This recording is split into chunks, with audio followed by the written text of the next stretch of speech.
அனைவருக்கும் இனிய வணக்கம். நான் உங்கள் மதுரை ராமகிருஷ்ணன். திரை யாத்திரை நிகழ்ச்சி மூலமாக பழமையான ஆலயங்களுக்கு உங்களை அழைத்துச் செல்வதுதான் இந்த நிகழ்ச்சியினுடைய மாபெரும் நோக்கம். அந்த வகையில இன்னைக்கு ராமநாதபுரம் மாவட்டம் ராமேஸ்வரத்துக்கு அருகே உள்ள உலகத்திலேயே முதல் சிவாலயம் என்று சொல்லக்கூடிய திரு உத்தரகோச மங்கைக்கு தான் இன்னைக்கு வந்திருக்கோம். உலகத்தில் தோன்றிய முதல் சிவாலயம். இங்க மரகதத்திலான நடராஜர், அதே போல 3000 வருடங்கள் பழமையான இலந்தை மரம், எத்தனை பிரதோஷங்கள் 1500 2000 பிரதோஷங்கள் பார்த்த நந்தியம் பெருமானினுடைய சிலை, இப்படி ஆச்சரியப்படத்தக்க தகவல்களை நம்ம இந்த தொகுப்புல முழுவதுமாக மிக அதிர்ச்சியான, மிக அமானுஷ்யமான, மிக ஆச்சரியமான தகவல்களை தான் இந்த தொகுப்புகள் முழுக்க பார்க்க போறோம்.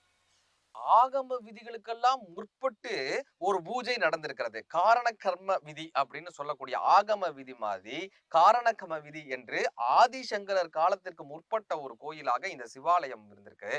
அது தவிர நவகிரகங்கள் இல்லாத சிவாலயம்னு இப்படி ஒரு அதிசயமான விஷயங்கள் ஒவ்வொன்னா இந்த தொகுப்புல பார்க்க போறோம். அருள்மிகு மங்கள நாயகி அம்மன் சமேத மங்களேஸ்வரர் ஆலயமாக, மங்களநாத சுவாமியாக இறைவன் இந்த உத்தரகோச மங்கையில் அருள்பாவிக்கிறார். ஒரு 5.5 அடி உயரமுள்ள பான சிலையாக சுவாமி நமக்கு சதுர் வடிவ ஆவுடையோடு இங்கு நமக்கு காட்சி தருகிறார். இந்த உலகத்திலேயே பல வழிபாடுகள் இருந்தாலும் உருவ வழிபாடு, அருவ வழிபாடு, உருவ வழிபாடு, அது என்ன பண்ணா சிலை வடிவத்தில் வழிபடுவது உருவ வழிபாடு.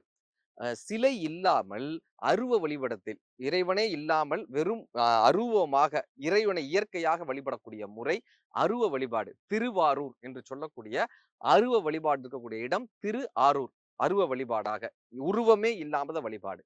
உருவமும் இருந்து அருவமும் இருக்கக்கூடிய வழிபாடு உருவ வழிபாடுன்னு சொல்லுவாங்க. அப்படியான உருவ வழிபாட்டை தான் லிங்க வழிபாடு என்று நம் தமிழர்கள் முன்னோர்கள் வழிபட்டனர். அப்படி முதலாக இந்த உலகத்திலேயே முதலாக தோன்றிய லிங்க வழிபாடு அமைந்த ஆலயமாக திரு உத்தரகோச மங்கை அமைந்திருக்கிறது. உலகத்தினுடைய முதல் சிவாலயத்தை நீங்கள் பார்க்க வேண்டுமா?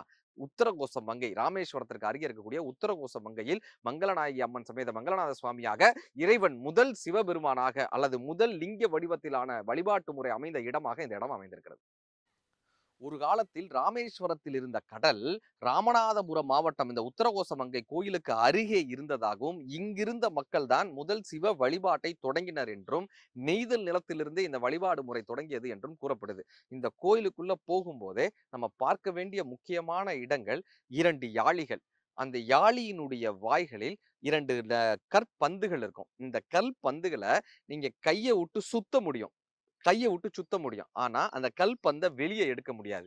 இப்படியாக 2 யாளிகள் 3000 வருடங்களுக்கு முன்னால் நம் தமிழர்கள் எத்தகைய அழகான ஒரு சிற்ப வேலைப்பாட்டினுடைய வல்லுநர்களாக இருந்தார்கள் என்று காட்டும் வண்ணமாக இந்த யாளிகளினுடைய உருவம் நமது முன்னோர்களினுடைய கலை திறமையை சொல்லும் வண்ணமாக இந்த யாளிகள் இன்றைக்கும் சாட்சியாக இருக்கிறது.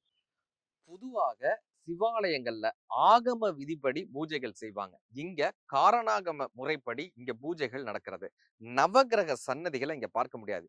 ஆதிசங்கரர் காலத்திற்கு பின்புதான் கோயில்களில் நவகிரகங்கள் பிரதிஷ்டை செய்யப்பட்டதனோ, ஒரு 1000 1500 வருடங்களுக்கு முன்னால் தான் கோயில்ல நவகிரக சன்னதிகள் பிரதிஷ்டை செய்யப்பட்டு நவகிரக வழிபாடுகள் வந்ததுன்னோ, அதற்கு முன்னால் தோன்றிய கோயில்கள்ல நவகிரக சன்னதிகளை நீங்க பார்க்க முடியாது. அப்படியா இந்த உத்தரகோச மங்கையில நீங்க நவகிரக சன்னதியை பார்க்க முடியாது. அப்படியாக ஆகம விதிகளுக்கெல்லாம் முற்பட்டு காரணகம கோயிலாக இருந்த ஒரு ஆலயமாக இந்த உத்தரகோச மங்கை ஆலயம் அமைந்திருக்கிறது. கிட்டத்தட்ட 3000 வருடங்கள் பழமையான இந்த ஆலயத்தை நாம் பார்க்கக்கூடிய மிகப்பெரிய பேரை மங்களநாத சுவாமி அருள்பாவிச்சிருக்கார். பொதுவா பள்ளியறை பூஜைகள்ல பாடல் பாடும்போது சீரார் பவளங்கால் என்ற அந்த பாட்டை பாடும்போது ஊரானாலும் உத்தரகோச மங்கைன்ற வார்த்தை வரும். என்னவா, எந்த கோயில் நீங்க உலகத்துல இருக்கக்கூடிய எந்த சிவாலயங்கள்லயும் ஆறாங்கால பூஜை பள்ளியறை பூஜைன்னு சொல்லுவாங்க. சுவாமியையும் அம்பாளையும் ஊஞ்சல் ஆட வைத்து தூங்க வைக்கக்கூடிய அந்த பள்ளியறை பூஜையில சுவாமியும் அம்பாளையும் பள்ளியறைக்குள்ள அனுப்பி இந்த உத்தரகோச மங்கைக்கு தான் அனுப்புறாங்களாம்.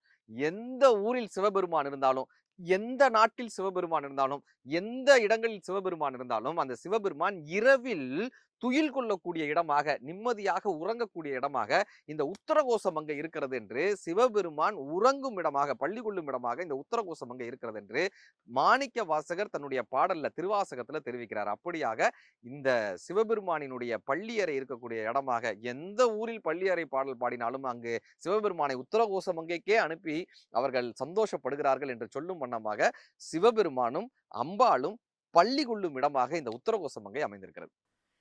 இன்றைய காலத்தினுடைய மதிப்புப்படி கிட்டத்தட்ட பல்லாயிரம் கோடிகளுக்கு மதிப்பிலான அந்த நடராஜர் சிலையை அந்த காலத்திலேயே 3000 வருடங்களுக்காக அந்த நடராஜர் சிலையை வடிவமைத்துள்ளனர். இதில் சிறப்பம்சம் என்னன்னா, அவ்வளவு விலை மதிக்கப்பட்ட நடராஜர் சிலை திருடு போய்விடக்கூடாது என்ற காரணத்தினால் முதலில் சிலையை வைத்து அதற்கு மேலாக அந்த கட்டிடத்தை கட்டியிருப்பது இன்னும் ஒரு மிகப்பெரிய ஆச்சரியம். அந்த கட்டிடத்தை கலைந்த பின்புதான் அந்த மரகத நடராஜரை வெளியவே எடுக்கணும். கட்டிடத்தை உடைத்துதான் அந்த நடராஜரை வெளியெடுக்கணும். அப்படியா நடராஜரை முதலில் பிரதிஷ்டை செய்து பின்பு அந்த கட்டிடத்தை கட்டியிருந்தார். வருடத்திற்கு ஒரு முறை மார்கழி திருவாதிரை அன்று அந்த மரகத நடராஜருக்கு சிறப்பான பால் அபிஷேகம் செய்யப்படுகிறது, சந்தன அபிஷேகம் செய்யப்படுகிறது. மார்கழி திருவாதிரை அன்று நடராஜருக்கான பூஜைகள் நடைபெறப்படுகிறது. பின்பு நல்ல சந்தனங்களால, சுத்தமான தூய சந்தனத்தினால் அந்த நடராஜருக்கு சந்தன காப்பு அணிவிக்கப்பட்டு அந்த மரகதம் பாதுகாக்கப்படுகிறது. அப்படியாக அந்த சந்தனம் எல்லோருக்கும் பிரசாதமாக வருடத்தில் ஒரே ஒரு முறைதான் இந்த மரகத நடராஜரை பச்சை வண்ணத்தில், அதாவது மரகத வண்ணத்தில் அந்த நடராஜரை பார்க்கக்கூடிய காட்சி மார்கழி திருவாதிரையில் எல்லோருக்கும் கிடைக்கப்படுகிறது. இந்த கோயில்ல முக்கியமா நம்ம பார்க்க வேண்டியது, மரகத நடராஜர் சன்னதிக்கு உள்ளே செல்லும் போது ஒரு நந்தியம்பெருமானை நம்மால் பார்க்க முடிகிறது. இந்த நந்தியம்பெருமான் கிட்டத்தட்ட ஒரு 3000 வருடங்களாக அந்த காலத்திலிருந்து பிரதோஷ பூஜைகள் பார்த்தவராக அந்த நந்தியம்பெருமானினுடைய உருவத்தை பார்க்கும்போது எத்தனை பிரதோஷங்களை பார்த்து வந்திருப்பார் என்று 3000 வருடத்தினுடைய சாட்சியாக இந்த சிற்பம் நமக்கு காட்சியளிக்கிறது. அப்படியான நந்தியம்பெருமான் எத்தனை 1500 2000 வருடங்களாக எத்தனை பிரதோஷங்களை பார்த்த பெருமானாக அந்த நந்தியம்பெருமான் இருந்திருப்பார்ன்றதை நினைச்சு பார்க்கும்போதே அத்தனை ஆச்சரியத்தோடு இருக்கக்கூடிய ஒரு நந்தியம்பெருமானுடைய சிலையை இந்த மரகத நடராஜர் சிலை உள்ளரை செல்லும் போது நம்மால் பார்க்க முடியும்.